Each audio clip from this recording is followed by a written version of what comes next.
Em vez de me levarem para uma cela e me dizerem por qual crime eu tinha sido detida, me levaram para um escritório. Nesse escritório me amarram de pés e mãos, de costas. As pessoas não sabem o que se sofre em uma prisão sendo inocente, porque as autoridades te abandonam, te sepultam, as instituições te sepultam. Eu cheguei lá sem poder ver meus filhos. Deixei um bebê de colo de 5 meses, que eu perdi quando ele engatinhou e quando andou. Quando cheguei em casa após tudo, ele já não me reconhecia. Jamais vou esquecer o que fizeram comigo. E que não entra na minha cabeça como um ser humano pode ter tanta maldade em seu coração e em seu pensamento, porque eu posso parecer normal, mas não há um dia em que eu não me lembre de como me insultavam, de como me intimidavam, de como me ofendiam, de como me tocavam, de como abusaram de mim. No nosso país, os casos de violência de gênero e suas consequências se tornaram uma estatística que, há mais de uma década, não para de crescer de forma alarmante. São histórias que, com muita frequência, terminam em tragédia ou deixam cicatrizes que nunca se apagam.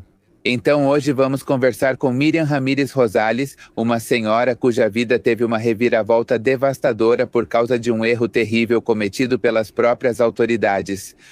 Ou melhor dizendo, um crime que não só a tirou de sua rotina, mas também a condenou a enfrentar um verdadeiro inferno em vida, marcado pela injustiça, estigmatização e dor. Meu nome é Miriam Ramírez Rosales, sou natural desta cidade de Torreón, Coahuila, sempre vivi aqui. Vou começar contando que minha vida era muito monótona, muito normal e eu me dedicava a vender sobremesas. E tenho 3 filhos. Atualmente moro com meus pais. Quando isso aconteceu, eu tinha um bebê de 5 meses.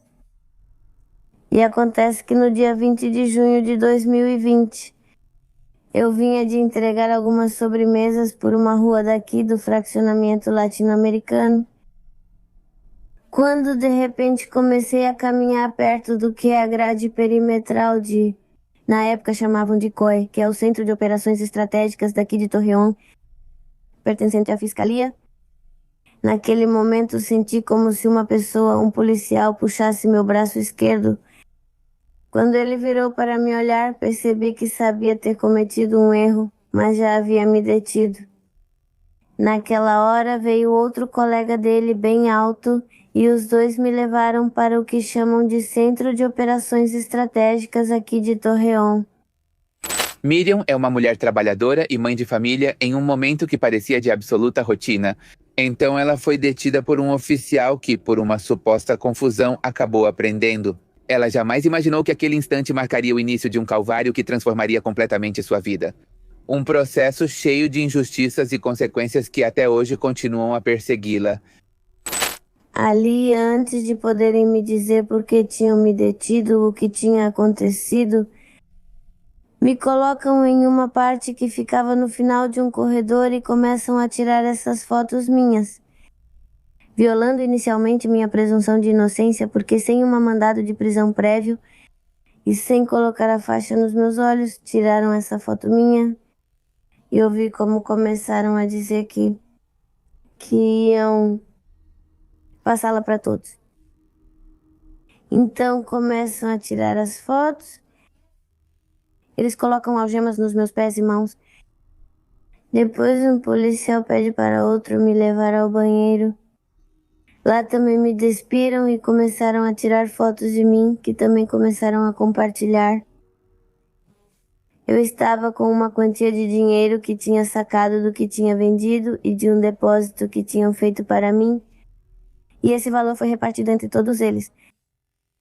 Em vez de me levarem para uma cela e me dizerem por qual crime eu tinha sido detida, me levaram para um escritório e lá me amarraram mãos e pés de costas. E um policial homem chamou uma policial mulher e ela começa a me bater. Incansavelmente, insaciavelmente, eu fui torturada assim o dia todo. Cada vez que alguém entrava, me dava tapas na cabeça, me batiam, me chutavam, sentada, algemada, de pés e mãos. Eu me lembro que havia umas janelinhas lá no alto e eu comecei a ver que estava escurecendo. Eu já não aguentava mais a sede. Não percebi que havia um policial atrás de mim. Esse policial me segurou pelo pescoço e enfiou a garrafa à força na minha boca. Então eu só senti como se algo tivesse estalado dentro da minha boca e comecei a sangrar. Então quando comecei a sangrar foi algo muito exagerado.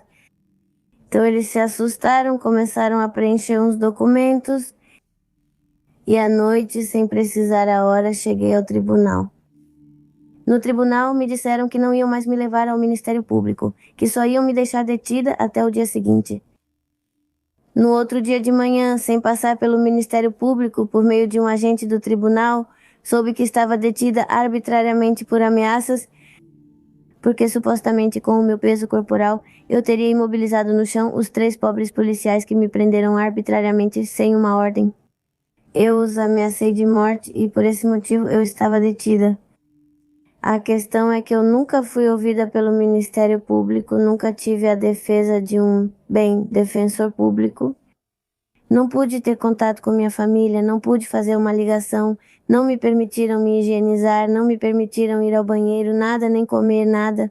Eu estava com meu lábio muito inchado, estava com meus dentes quebrados e um ferimento interno na maçã do rosto direita e sangramento totalmente inflamado. Então, no dia seguinte, esses policiais que me prenderam e me bateram voltaram. Me fizeram acreditar que iam me levar para o presídio de Piedras Negras, Coahuila. Nesse trajeto, eles iam me tocando, me ameaçando, me intimidando. E acontece que ao chegar na saída de Torreón, chegamos à promotoria. Nas instalações da promotoria da região 1 de Coahuila, eles me bateram de novo. Tudo isso foi presenciado por uma pessoa que já teve a gentileza de oferecer seu testemunho sobre os fatos. Me levaram supostamente para falar com o delegado. E o delegado não me recebeu.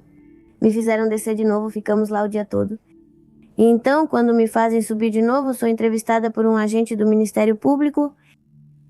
O agente do Ministério Público me disse que eu teria várias denúncias fabricadas e que eu ligasse para a minha família para pedir a quantia de 98 mil pesos para me deixar ir. Liguei para meus pais, que estavam há 1 dia e meio sem notícias minhas.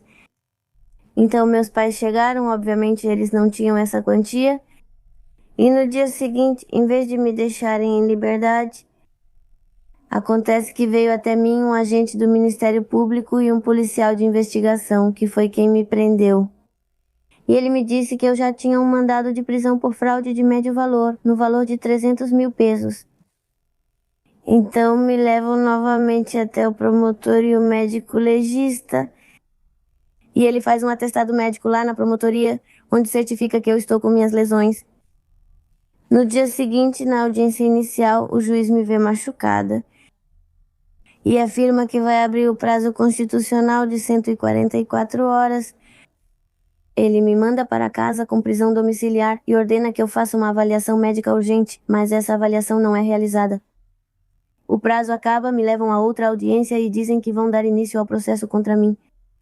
Mas que agora não querem mais prisão, agora querem uma prisão domiciliar por 2 meses, onde fui arbitrariamente vigiada por mais de 4 policiais manhã, tarde, dia e noite. Agora sei que constitucionalmente fraude não é um delito que justifique nem prisão penal, nem tampouco uma medida tão drástica como era a prisão domiciliar.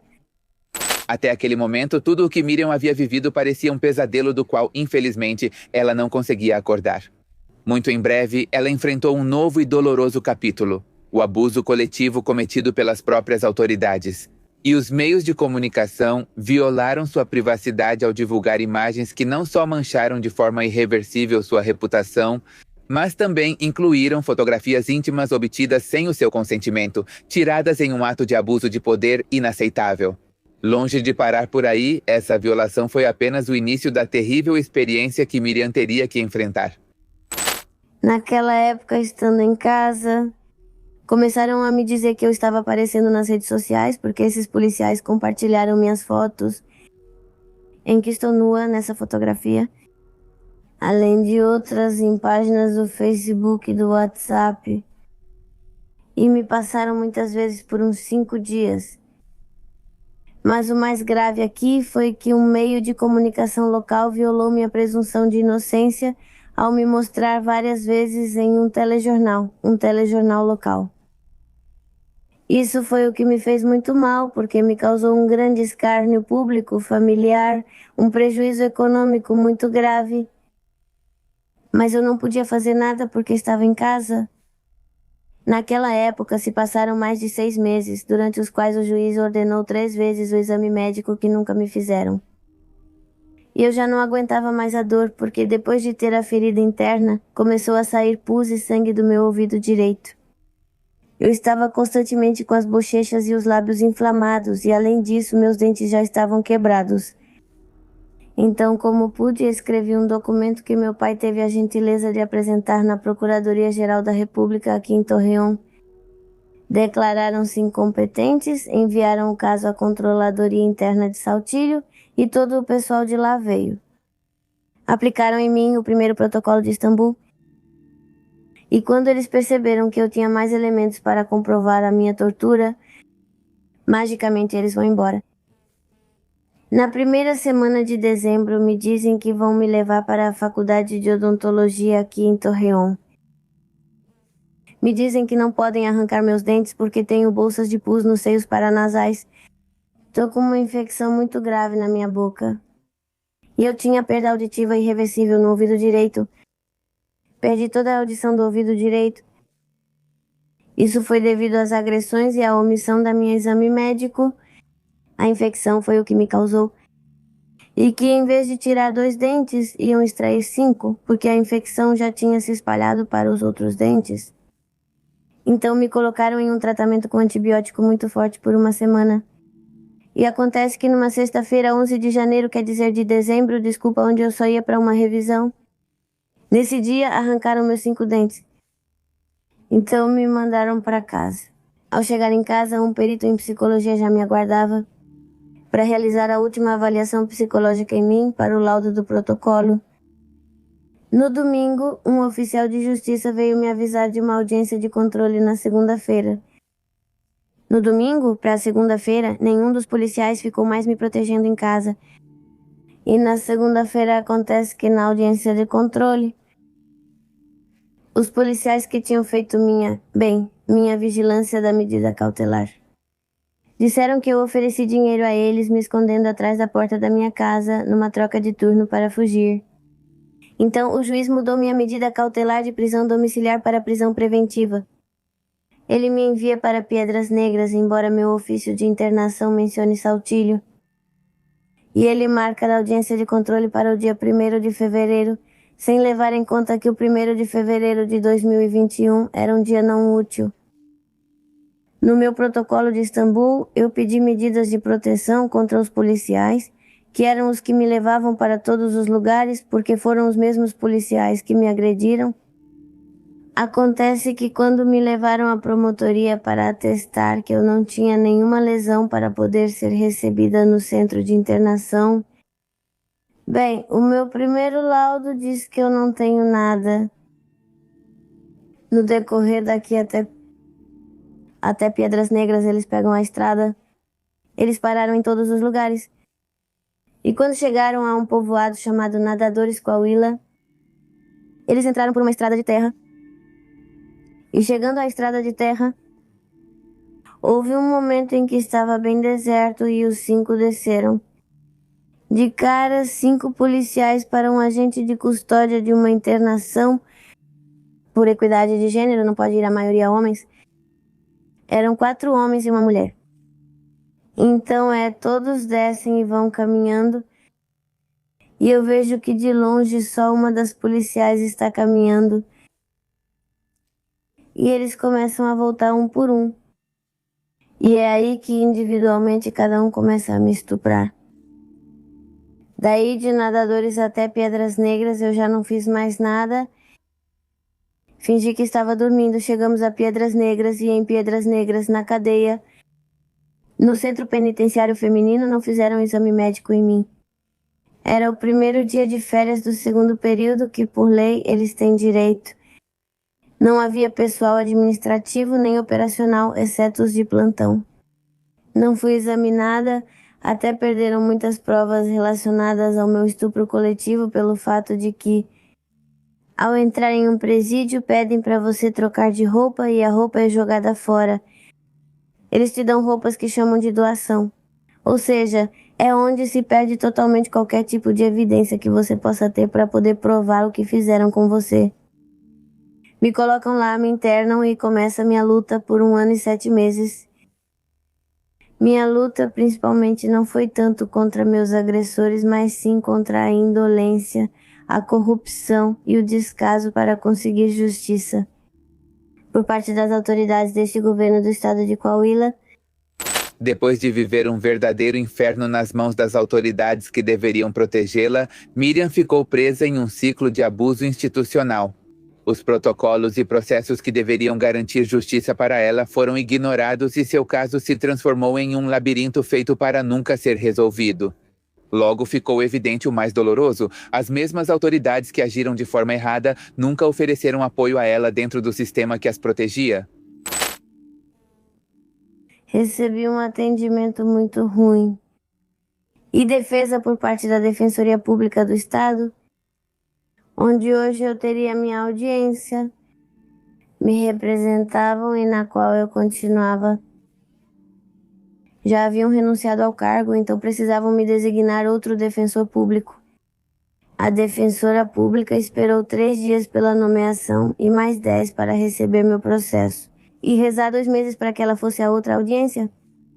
Na audiência seguinte, tudo se repetia. Até que depois de 27 audiências para um delito que não justifica prisão. Pedi uma audiência intermediária e nessa audiência intermediária não havia elementos além dos depoimentos das vítimas que me denunciavam, que até aquele momento eu não conhecia. Por isso pedi que meu caso fosse a julgamento. Então meu caso foi a julgamento no mês de março de 2022 e em 3 dias marcaram minha audiência de julgamento. Frente ao tribunal de julgamento fui absolvido. E ao invés de poder ir para minha casa, de alguém me pedir desculpas, de alguém me dizer pelo menos sinto muito, eu errei. Fui avisada pelos meus defensores públicos que me acompanharam nesse julgamento que o representante do Ministério Público, que havia conduzido arbitrariamente a minha situação, ele tinha ficado extremamente irritado e havia solicitado atenção ao administrador do Centro de Justiça daqui de Torreón e ao juiz de controle que conduziu meu processo para pedir que emitissem uma ordem de nova prisão contra mim. Por isso precisei fugir 2 dias e não ir para casa nem falar com ninguém de lá. Até que eu disse, bom, se forem fazer algo comigo, vão fazer, eu me escondendo ou não. Então, quando cheguei em casa, aconteceu que tinham mandado uma pessoa, era do pessoal administrativo do Centro de Justiça, para pedir à minha família 100 mil pesos para evitarem um mandado de nova prisão contra mim. Felizmente, minha família prestou atenção, tirou fotos, gravou vídeo, onde esse cara está escondendo o dinheiro na meia. E também tinham as mensagens onde diziam que ele tinha sido enviado pelas autoridades para fazer isso. Aproveitando que eu, em uma das denúncias, era representada pela Comissão Executiva Estadual de Atenção às Vítimas, disse, agora sim, me defendam, não sou mais acusada, sou vítima. Eles me ajudaram para que o Ministério Público, onde ampliei os fatos, encaminhasse o caso à Promotoria de Combate à Corrupção do Estado, onde até agora também houve um processo arbitrário por parte dos funcionários ou do pessoal do Ministério Público, onde permitiram que a pessoa que cometeu o suborno contra nós fugisse. A ele foi permitido continuar trabalhando e fugir. Até o momento, tenho 14 investigações abertas na Controladoria Interna da Fiscalia Geral do Estado de Coahuila. E agora, a indiferença que tem comigo, o abuso, a omissão e a arbitrariedade já beiram o inacreditável. Porque acontece que o agente do Ministério Público, que tomou conhecimento dos fatos, sob a investigação 098 de 2020, pelo crime de tortura cometido contra mim, teve conhecimento por 5 anos e meio até a data de todos os crimes que cometeram contra mim. Talvez sim, de circunstâncias diferentes, mas derivadas do mesmo fato. Acontece que, com a criação da Promotoria Especializada em Crimes Cometidos por Tortura no mês de setembro do ano passado, ela assume meu caso no mês de dezembro. E depois ela diz que, apesar de ter conhecimento, depois de 5 anos e meio, ela encaminha para outro agente do Ministério Público para que dê prosseguimento à investigação de crimes que cometeram contra mim, como privação ilegal de liberdade, sequestro, estupro, lesões graves e gravíssimas, o que inclui roubo, falsidade de declarações, falsificação de documentos, omissão de socorro para o meu atendimento médico, entre muitos outros. E a questão aqui é que agora sou vítima de violência constitucional pelo fato da revitimização que sofro, no momento em que todos os atos de investigação ou os poucos atos de investigação que ela havia realizado durante esse tempo estão sendo realizados novamente.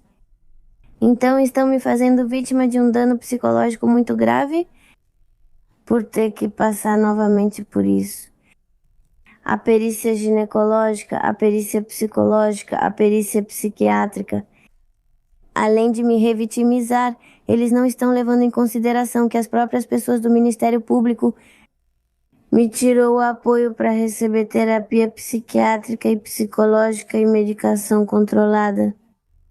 Sendo isso bem, um direito que me pertence. Sofro muita omissão por parte das autoridades, como por exemplo que o promotor do Estado, apesar de ter um ofício enviado pela Comissão de Atenção às Vítimas, não quis me receber. Até hoje ele não quer me receber, não me dá uma explicação do porquê.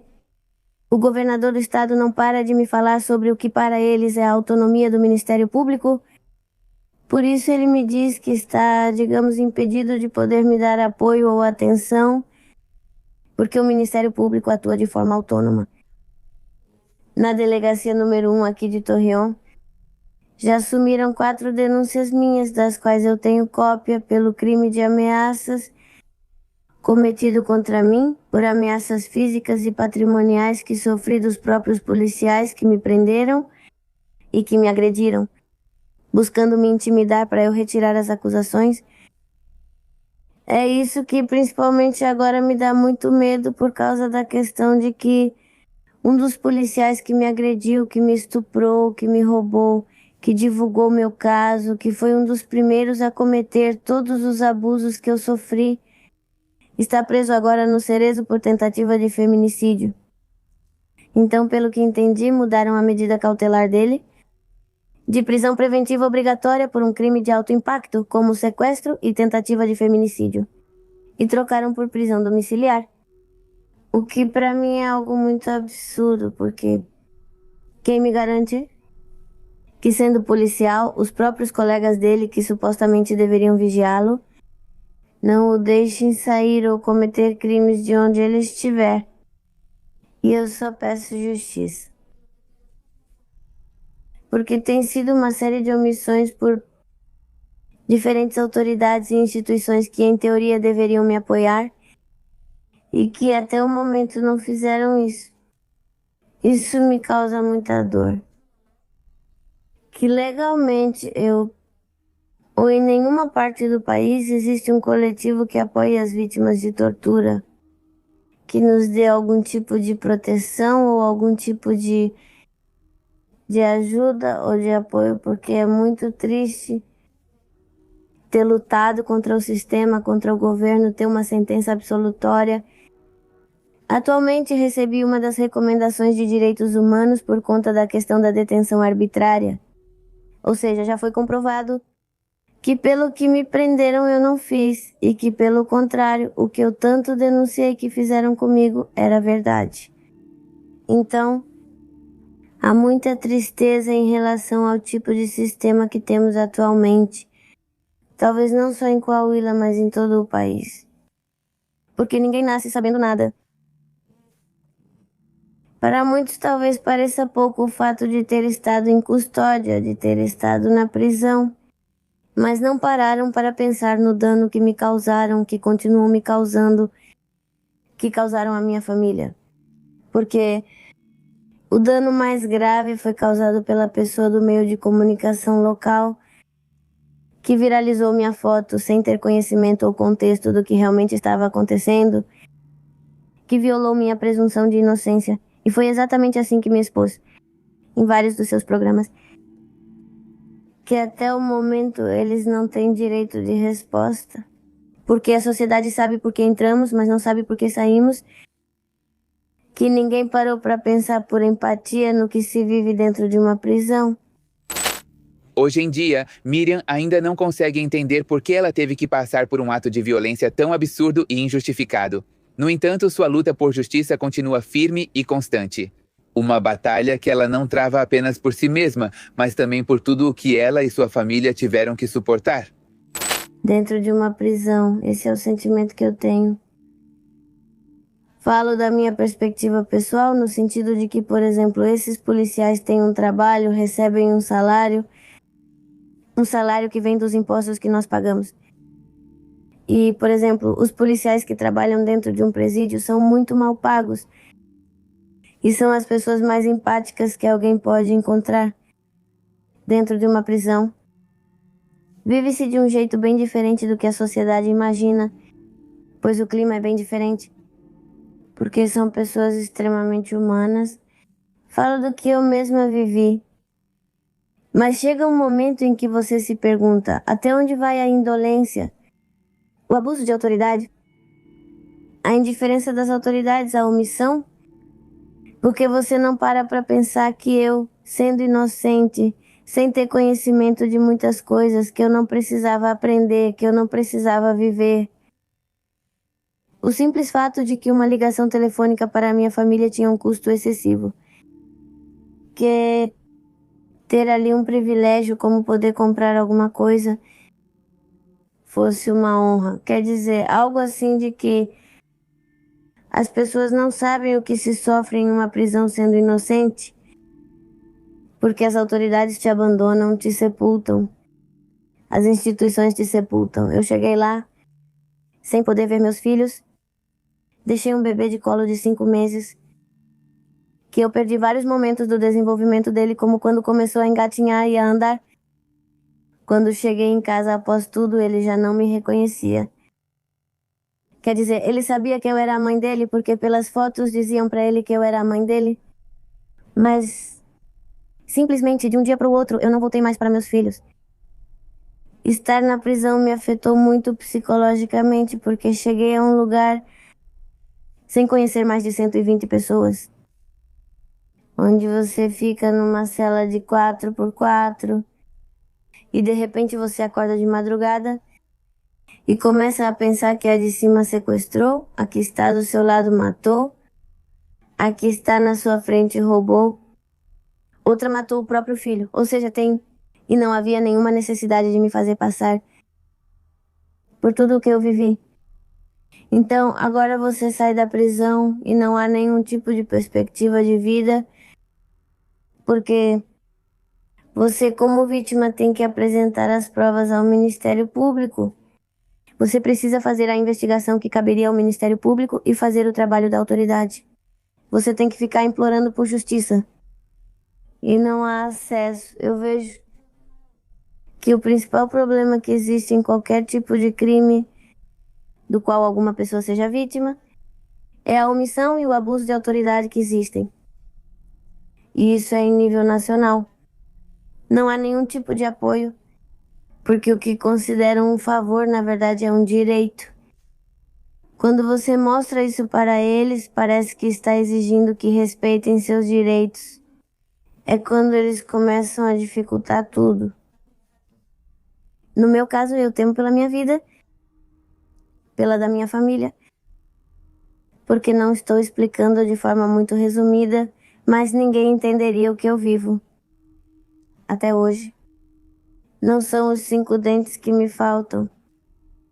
Não é a perda da minha audição que estou reclamando, o que estou pedindo é justiça. Porque eu, sem uma prova de até hoje, já perdi quase 6 anos da minha vida. E isso não é por uma reparação econômica, é mais do que tudo sei pelas minhas companheiras do presídio, que todas, a maioria delas, passaram pelo mesmo Ministério Público, pelo mesmo juiz de controle, pelos mesmos policiais, pelos mesmos oficiais de justiça, o que é injusto, pois há inocentes na prisão. E ninguém olha para elas. Sim, tenho companheiras que ainda estão lá dentro pela falta de uma boa defesa, acima de tudo, porque todos têm acesso à justiça, mas é muito difícil ter direito a um julgamento justo. Se você vê seu defensor público 5 minutos antes da audiência começar, se o defensor público só te diz não fale, fique em silêncio, deixe que eu fale, porque quando você não tem conhecimento disso e passa por essa situação, você vê o seu defensor público como a sua única chance de sair. Então, o que você faz? Obedece. Mas na verdade não, porque no final das contas você perde os prazos, você perde os períodos de prova. E no final, um defensor público só te oferece um procedimento abreviado. Talvez ele diga, bom, para ter um benefício de poder sair antes, mas no meu caso, como eu ia aceitar um procedimento abreviado de algo que eu não tinha feito, e principalmente quando eu era a parte prejudicada. Então agora estou lutando contra a corrente porque meu segundo protocolo de Istambul aparentemente veio com resultado negativo, mas porque se basearam no laudo em documentos que o próprio presídio forneceu falsamente. Eles os falsificaram. Então, obviamente, se estão falsificados, se as datas não coincidem, se nada bate, meu protocolo de Istambul vai dar errado. A questão é que eu precisava ou preciso do apoio disso. Para que a sociedade saiba que dentro de uma prisão nem tudo é verdade. Que dentro de uma prisão, o que é preciso é que as pessoas também tenham empatia, que nem todos são maus, que também precisam de ajuda, que precisam que as autoridades tomem providências e que possam ajudá-las talvez pelo menos a ter uma vida melhor. Na prisão onde eu estou, elas estão sob um regime muito agressivo agora. E é muito triste porque a maioria são pessoas que estão longe da família, que não tem dinheiro para fazer uma ligação, para comprar alguma coisa. Não tem médico, não tem remédio. No meu caso, durante todo o tempo que estive internada no centro, tive que pagar pelos meus próprios medicamentos, porque sempre tive secreção de pus e sangue do meu ouvido. Eu caí de um beliche a mais de 3 metros de altura. Porque, veja, imagine o quarto, na verdade há uma grade, uma cerca, mas não temos dentro da prisão, no que é a nossa cela, uma tela, uma cerca, alguma coisa assim. Então os insetos entram. Dizem que pessoas com mais de 40 anos como eu não deveriam estar no topo. Mas em um presídio você não pode chegar e colocar como condições: vou pedir que as coisas sejam feitas como devem ser. Me mandaram para a parte de cima. Então, enquanto eu dormia, um inseto entrou no meu ouvido. Eu me assustei, tentei me levantar, mas estava a quase 1 metro de distância. Então, quando pulei, eu caí. Eu vi tantas coisas ali, arbitrárias, ilegais, e tudo era desumano. Até hoje, por exemplo, tive uma colega que sempre sofreu com dores na vesícula, mas lá fazem parecer que você finge estar doente só para sair. Eu, no meu pensamento, sempre senti dores fortes, mas preferi aguentar porque eu acho que para uma pessoa coerente não é saudável que te vejam sair com algemas nos pés e nas mãos, escoltada, e que todo mundo te veja como alguém estranho. Mas eu tinha uma colega que sofria de dor na vesícula. Ela teve uma crise de vesícula. Ninguém dava atenção para ela, então até que um dia tiraram ela de lá quase morta. Quase morta porque, bem, não. Ela não teve o atendimento adequado. Ela foi operada e já não era conveniente para o presídio que ela voltasse, então preferiram ajudá-la a sair. Já saiu do hospital operada, não voltou, saiu. E há grávidas que não têm acompanhamento pré-natal lá dentro, não recebem o tipo de medicamento que deveriam receber. Ou seja, é algo muito triste, você não pode ter. A lei prevê que as ligações devem ser gratuitas, a Lei Nacional de Execução de Sanções estipula que devem ser gratuitas todos os dias. Quando você está a mais de 10 mil quilômetros de onde você é originária, comete o delito, não é verdade? Eles impõem condições para tudo. O que você pode dizer, o que não pode dizer, o que deve fazer, o que não deve fazer. Eles cobram tudo de você. Em uma penitenciária, como muitos já disseram, é o hotel mais caro, é verdade? Porque eles te cobram os materiais necessários para a limpeza.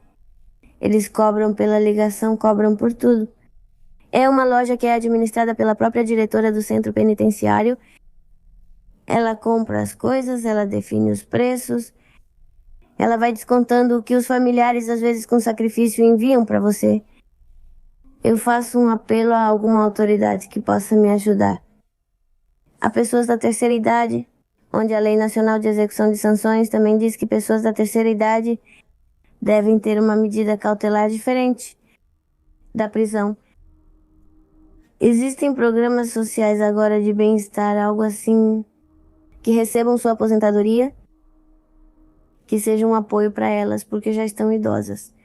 Elas não deveriam mais viver assim, principalmente por causa dos problemas físicos que elas têm.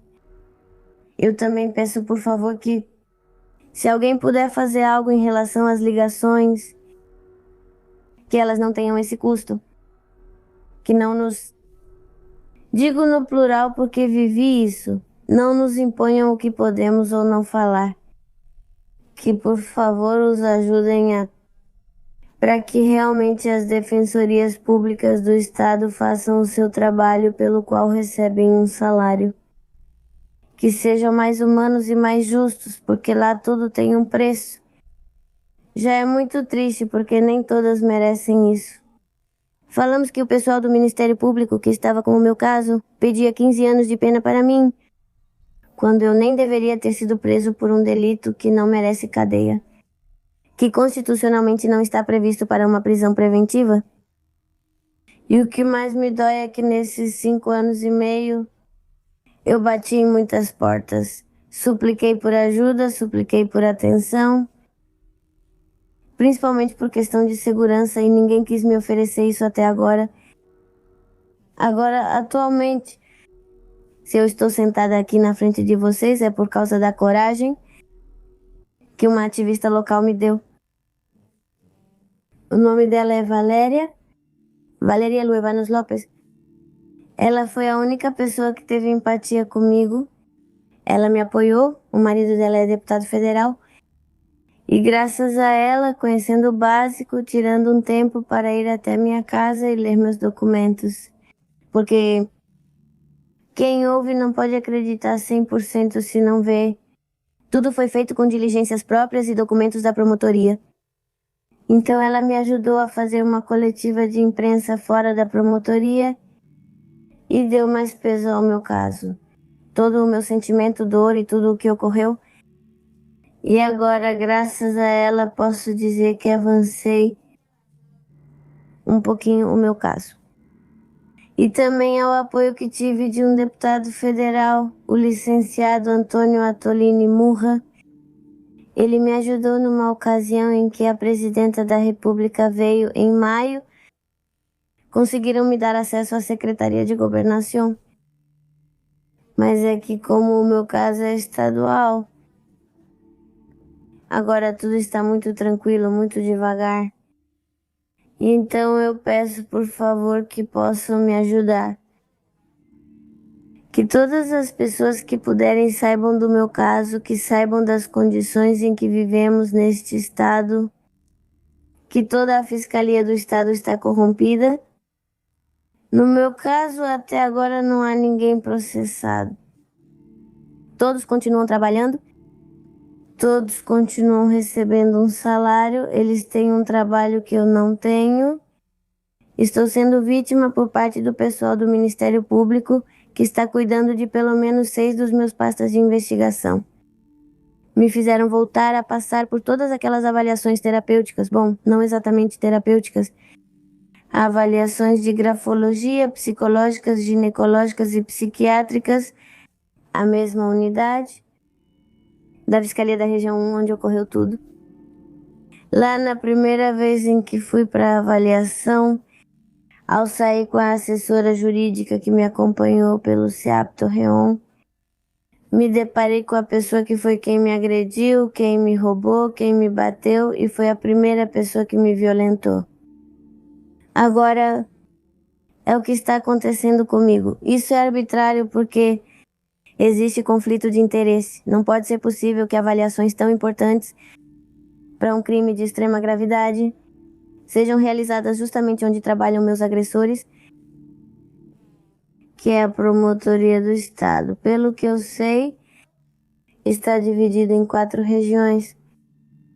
Poderiam ou deveriam me mandar para outra região que não fosse Torreon, e não estão fazendo isso. Então, eu faço um apelo às autoridades que tenham ingerência nisso, que, por favor, não sei, que possam agora sim preparar adequadamente os agentes do Ministério Público. Que alguém me ajude em relação à promotoria de tortura, porque até agora só recebi omissões e mentiras por parte dela, da promotora de tortura do Estado, Ariana Dordelli, que está deixando passar tempo demais. Para o judiciário, meu processo de tortura, as agentes do Ministério Público, a Controladoria Interna de Saltilho, onde não fazem nada, mas principalmente um apelo ao promotor de justiça do Estado, Federico Fernandes Montañez, para que ao menos me explique sobre o documento que possui desde março. Até o momento ele não conseguiu dar uma explicação coerente de por que não pode me receber. Agora apresento 3 descumprimentos por parte das agentes do Ministério Público que tiveram conhecimento da minha tortura, onde não apresentaram alguns relatórios que os juízes de controle que conduziram meu processo solicitaram sobre as lesões que eu sofri. 5 recomendações de direitos humanos, 4 reclamações no Conselho da Magistratura, 4 EPRAs, dos quais um já saiu a meu favor, foram sancionados, mas de forma irrisória foram punidos com apenas 1 semana de suspensão. Isso foi o máximo de justiça que consegui obter. Acho que a falta de preparação para desenvolver seu trabalho é o que os levou a uma situação comigo. E que porque não esperavam que eu, desde a prisão, enviasse documentos ou ofícios direcionados ao presidente da República, pedindo o apoio dele. Naquela época, o presidente da República, Andrés Manuel López Obrador, recebi um protocolo na Secretaria de Governo, mas ser acusada não é o mesmo que ser vítima. E naquele momento eu estava como acusada. Respondendo à pergunta, o Ministério Público não precisa de um motivo. O Ministério Público precisa de uma pessoa, um número para poder justificar a sua estatística que pedem todo mês, ou a estatística mensal solicitada pelo Ministério Público. Estamos falando que eu fui detida por ameaças. Eles me roubaram, me bateram, me levaram para o tribunal. Lá no tribunal, o agente do Ministério Público nunca concluiu meu processo e acontece que eu, de tanto pedir minha pasta. Um dia ele disse, vou concluir.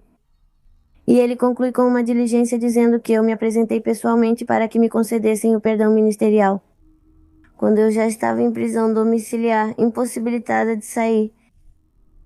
Ou seja, cada um do seu escritório começou a fazer seu trabalho de forma arbitrária. E além disso, não levou em consideração que eu tive a possibilidade de reunir fotografias, de reunir bem o que foi conversas, diligências, simplesmente de tortura. Agora há 4 volumes, 2.800 páginas, sem contar as outras 14 denúncias que eu tenho, em que sou vítima e até agora não tive acesso à justiça. E que dentro de um presídio, todos estão lá pelas mesmas autoridades. Não, no presídio nunca apanhei. Só a violência psicológica que eu sofri porque havia... a cada 15 dias uma visita por parte das corporações da PAR ou da PCC, que são corporações que foram abertas pelo governo de Coahuila, na época do governo do engenheiro Riquelme, e a cada 15 dias essas corporações iam e nos visitavam.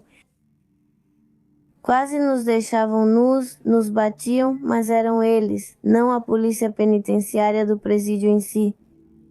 Destruíam nossas coisas, entravam nas celas, derrubavam tudo, quebravam tudo e então não podemos fazer nada porque você é uma pessoa privada de liberdade. Ao chegar a um presídio, perde tudo. Você perde toda a sua personalidade, já não tem nome, já te chamam de PPL. E para mim também. Isso é triste porque você está falando que a presunção de inocência diz que você é inocente até que se prove o contrário. Mas ao pisar ou ao entrar em um presídio você já pode ser rotulada como todos os condenados. Então, o protocolo de Istambul é só uma expectativa, nada mais, porque na realidade não é cumprido. Nenhuma diretriz é cumprida, mesmo aquelas que dizem que deve ter um certo peso para poder ter acesso à justiça, sendo vítima dentro de um procedimento de investigação. E isso é por falta de atenção das autoridades federais, que são as que, as quais se submetem às leis, as que fazem tudo. Para mim, como vítima, simplesmente agora, o agente do Ministério Público quer me cobrar 3 pesos e 50 centavos por cada cópia que eu solicitar para ter conhecimento ou informação do que está acontecendo. Então é muito triste porque SEAB diz que tem uma carga de trabalho muito grande, que não pode estar 100% com o meu caso, e aí vai andando muito devagar, por assim dizer, pois não fizeram nada. E bom, para falar a verdade, minha principal questão é o medo. O medo de algo acontecer com minha família. Ou que algo aconteça comigo. Porque, por ter confiado que eu ia sair livre, de que tudo ia dar certo, porque, eu não tinha nada a temer, porque eu não tinha cometido nada, aconteceu comigo tudo o que me aconteceu. Atualmente, nesses anos, eu acabei com meus pais. Estamos passando por um prejuízo econômico muito severo, por causa dos gastos que eles tiveram que arcar enquanto eu estava lá. Naquela época, deixei minha filha mais velha, de 20 anos. Deixei uma menina de 6 anos e meu bebê recém-nascido. Então, agora a situação está muito crítica e muito triste na minha casa, pois não recebemos apoio algum. Quer dizer, eu continuo trabalhando por conta própria, continuo vendendo coisas para poder cobrir as despesas da escola dos meus 3 filhos. Porque como não existe um coletivo ao qual eu pertença ou que trate de tortura no estado, eu não recebo apoio mensal, não recebemos bolsas de estudo, não nada. Até agora, é a primeira vez em 5 anos e meio, a doutora Bernal, da Comissão Local da Comissão Executiva de Atenção às Vítimas, me ajudou a conseguir uma bolsa para que a mensalidade da minha filha na faculdade fosse isenta, onde ela estuda comércio. Então, para mim é muito triste porque não há nenhum tipo de apoio nem acesso à justiça. Não existe nada. Minha mãe agora, meus pais fisicamente estão muito mal, emocionalmente também. E, moralmente eu estou em uma situação muito triste porque isso me afetou muito. Que me expusessem assim. Porque na época eu disse que perdi, mas agora eu digo que ganhei. Quando minha família me viu assim, me deixaram de lado, excluíram meus pais e meus filhos. E sem saber se era verdade ou mentira o que me acusavam, porque o Ministério Público me ameaçava dizendo que eu tinha várias investigações contra mim e que iam juntar tudo e que iam levar cada uma à justiça. E obviamente eu nunca ia sair, porque é verdade que seria condenado por uma e o processo da outra seguiria. Não foi verdade. Agora sabemos que essas investigações, dos quais tanto falavam como portas abertas, como investigações contra mim, foram feitas pelas mesmas vítimas que me denunciaram. Foi um processo cheio de arbitrariedades e de inconsistências tão grandes na forma como agiram comigo e o que continuam fazendo comigo. Então, Minhas meninas estão mal. Elas estão mal porque eles não têm família. Somos só nós. E isso é o mais triste, porque a pessoa desse meio local, que minha esposa, assim, acho que isso me causou um dos maiores danos de todos os que já me causaram nessa situação. Porque para ela é difícil dizer, eu errei. Faz 5 anos e meio, eu disse que essa pessoa fez isso, isso e aquilo. E acontece que ela não tem uma sentença absolutória, que é a 04 de 2022. Tem um EPRA que é o 03 de 2025, onde seus policiais foram sancionados. Por isso, inicialmente, a detiveram. Então, me falaram que eu poderia receber um pedido de desculpas público federal, mas até agora nenhuma autoridade fez nada para me ajudar. Eu mostro a foto justamente para que a mídia local tenha consciência de que seus chefes imediatos ou os titulares são responsáveis por isso. Bem, agora sim do meio local. Tenham cuidado.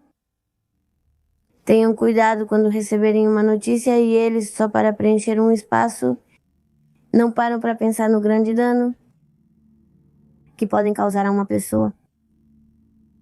Porque, bem, se me dizem que pode ter sido uma denúncia pela Lei Olímpia, porque mesmo que não tenha havido uma questão de relacionamento, divulgaram fotos íntimas minhas sem consentimento. Essa pessoa desse meio de comunicação local me expôs nua e me expôs assim na mídia, na televisão, no programa dele ao aire. E esses policiais têm um acordo onde já reconheceram que sim, que compartilharam minhas fotos. Eles têm um acordo onde dizem que sim, que eles me roubaram. Então, se isso não é torturar, não sei ao que o governo do estado de Coahuila chama de tortura, porque foram os próprios policiais deles, são os meus indiciados. Nas minhas 14 inquéritos que até hoje parecem em andamento, mas não está. Não há acesso à justiça. Que jamais vou esquecer o que fizeram comigo. E que não consigo entender como um ser humano pode ter tanta maldade. No coração e no pensamento.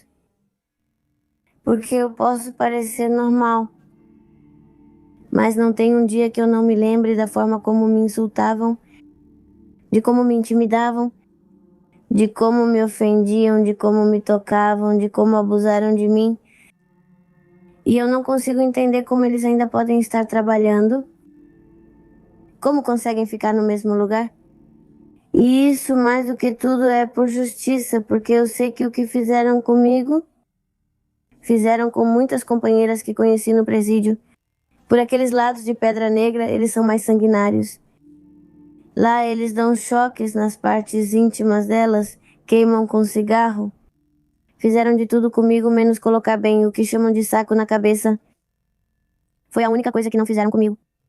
A maneira como fui torturada quando estive lá no COE, me fizeram sentar e me algemaram nos pés e nas mãos de costas.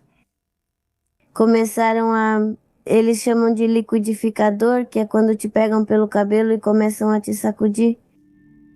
E depois chamaram a Maria Gabriela para que ela começasse a me, foi um aparelhinho. Esse foi nas pernas. Mas só me deram isso umas 2 vezes. E depois tiraram dela e ela não fez mais. Maria Gabriela Munhoz Madri é uma das acusadas que eu denunciei. É uma pessoa que me prendeu, que me bateu no começo, que me roubou, que me expôs nas redes sociais, porque me expuseram nas redes sociais e, além disso, apareci na mídia local. E ele me mordeu. Estas são fotos do meu primeiro protocolo de Istambul. Aqui aparecem, então, o que eles chamam de marcas circulares dos meus dentes. Mas, no final das contas, perdi 5. A única coisa que a senhora busca é que seu caso finalmente tenha justiça. Ela pede que as vítimas de tortura não continuem sendo ignoradas nem maltratadas, pois muitas enfrentam a violência institucional que as revitimiza. e as obriga a reviver repetidas vezes o mesmo inferno que já sofreram.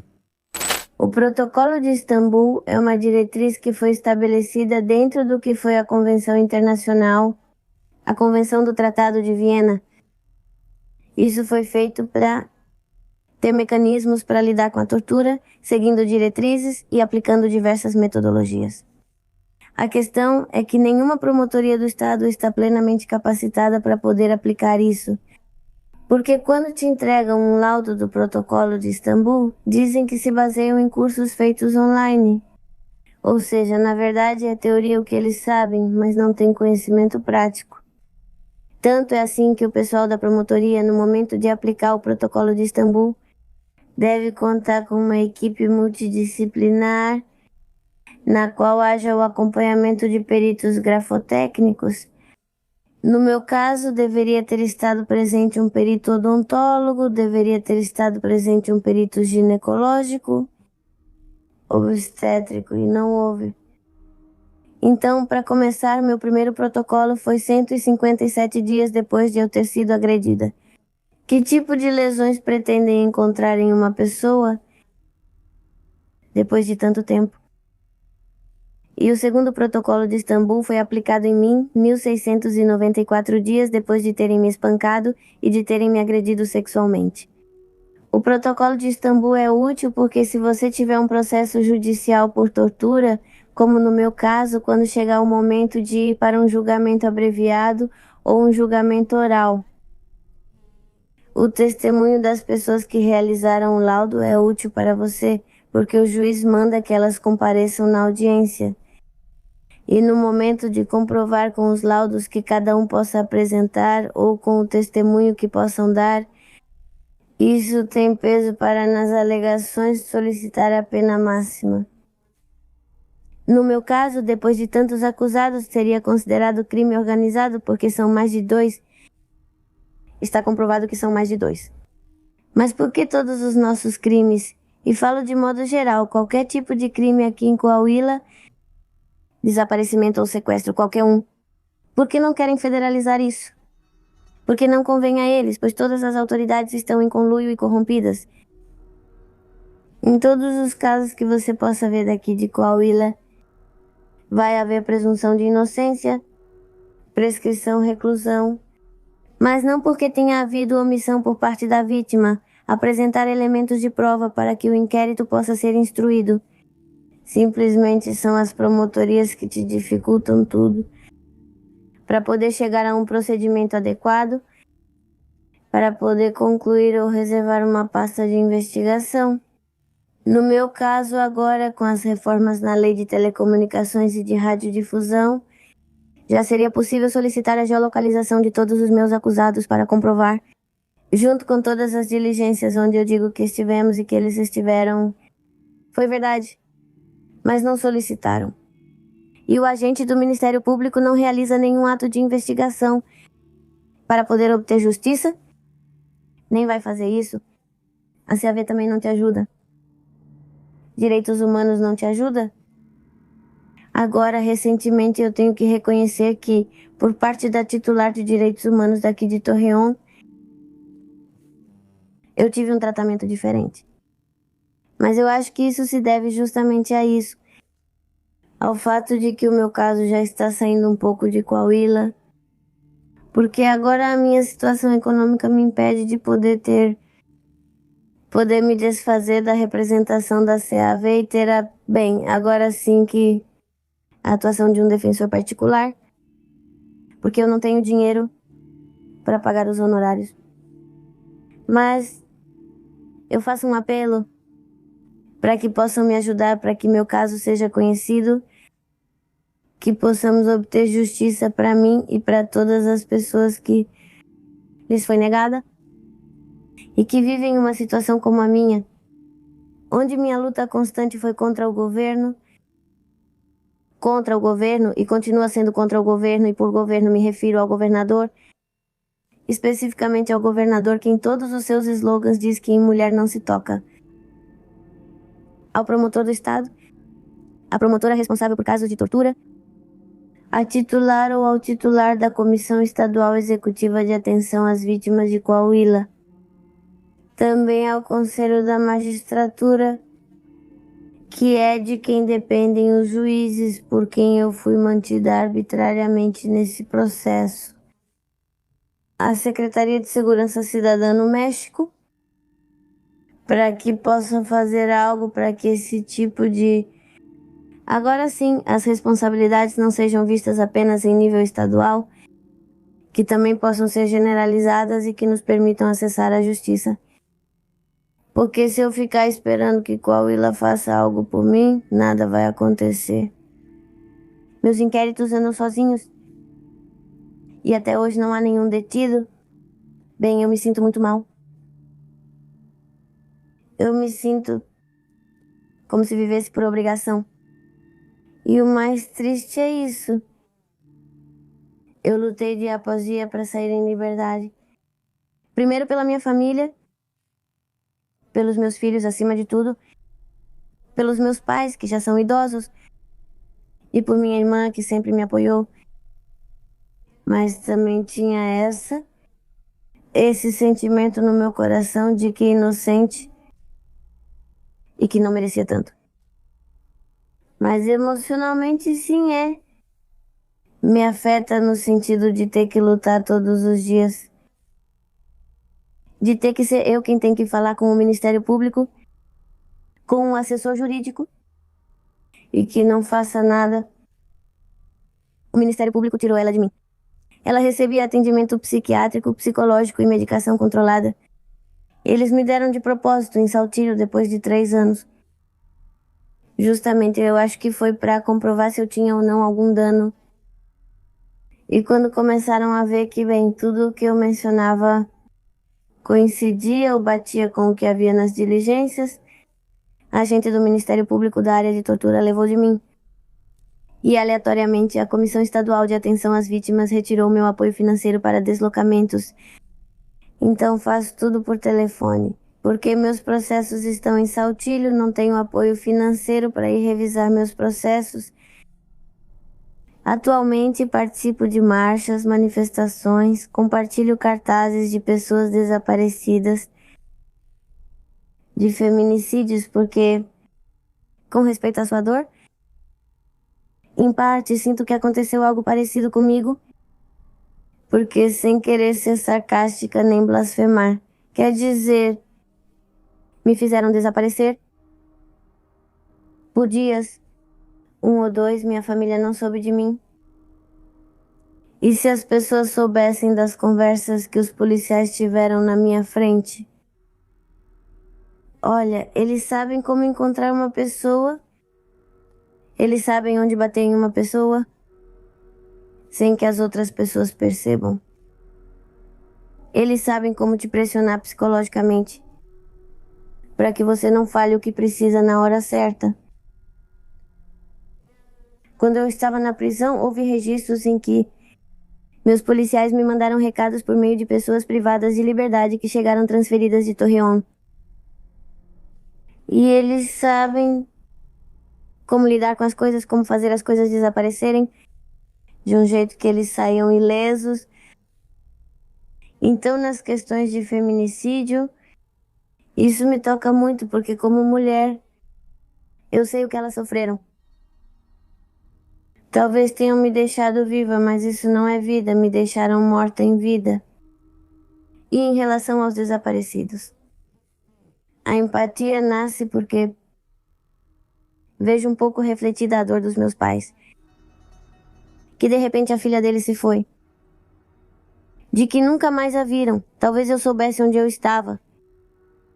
Mas esse sentimento dos meus filhos, eu sabia que chegava uma, pois elas eram chamadas de meninas, porque já quando chegam ao presídio, nem entraram na população e já sabemos por que chegou e de onde vem.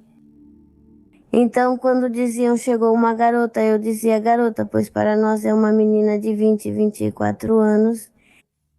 Sempre que perguntavam de onde vinha e respondiam Torreón, eu pensava que como represália poderia ser minha filha.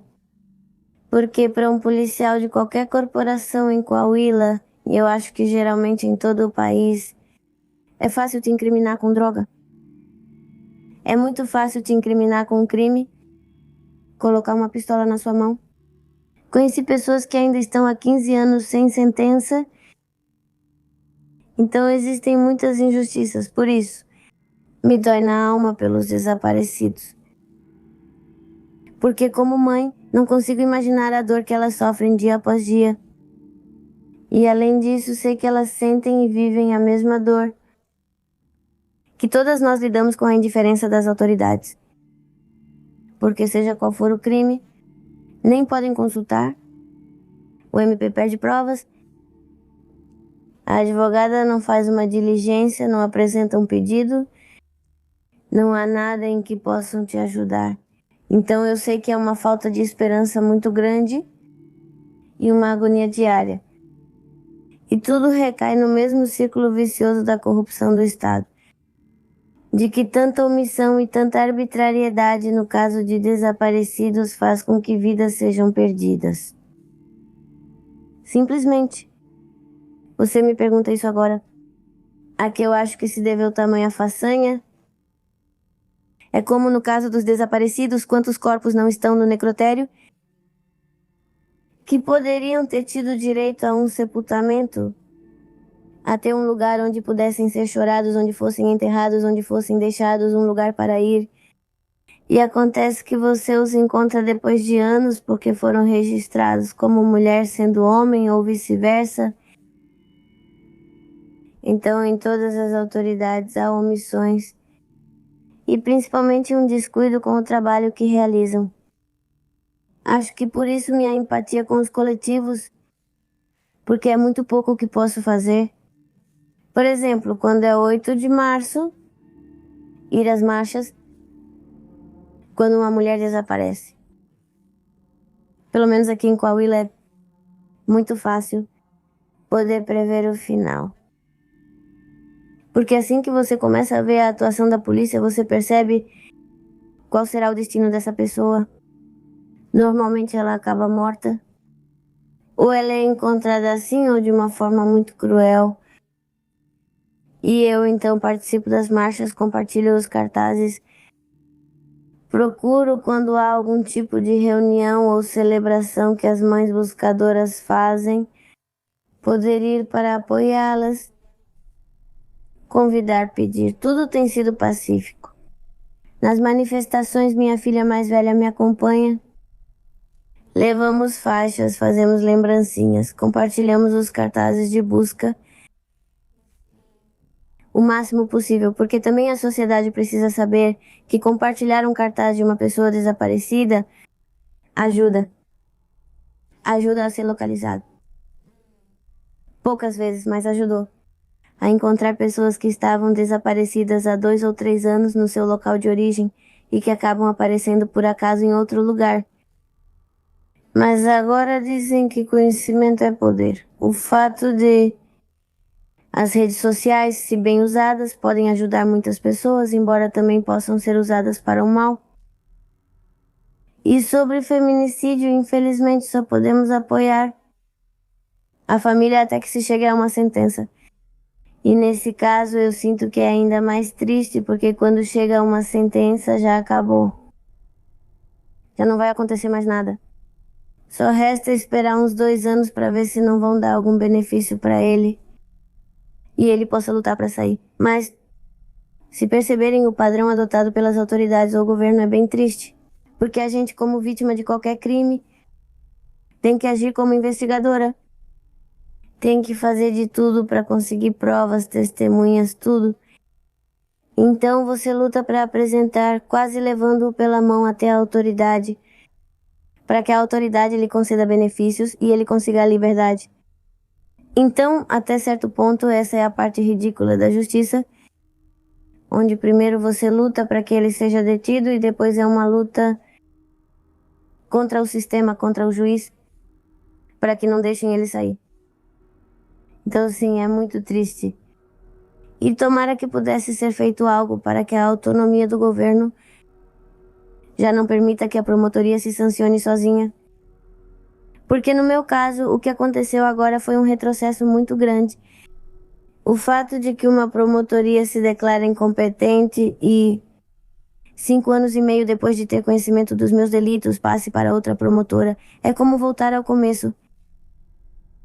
E agora, depois, com a ajuda de Deus, eu só estou com a ajuda de 2 pessoas, que uma por ativismo me acompanha, como eu disse, Valéria Luevanos Lopes, e a outra que é a presidente do conselho.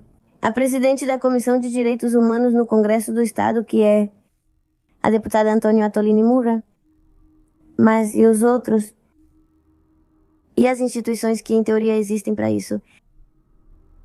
Porque não me ajudaram? Ou o que é que vão poder fazer por mim? Porque na verdade não foi nada. Não há ninguém judicializado agora, pois eu só tenho meu perfil no Facebook. Mas não, porque eu não tenho nenhuma rede social assim. Porque não existe um coletivo voltado à tortura.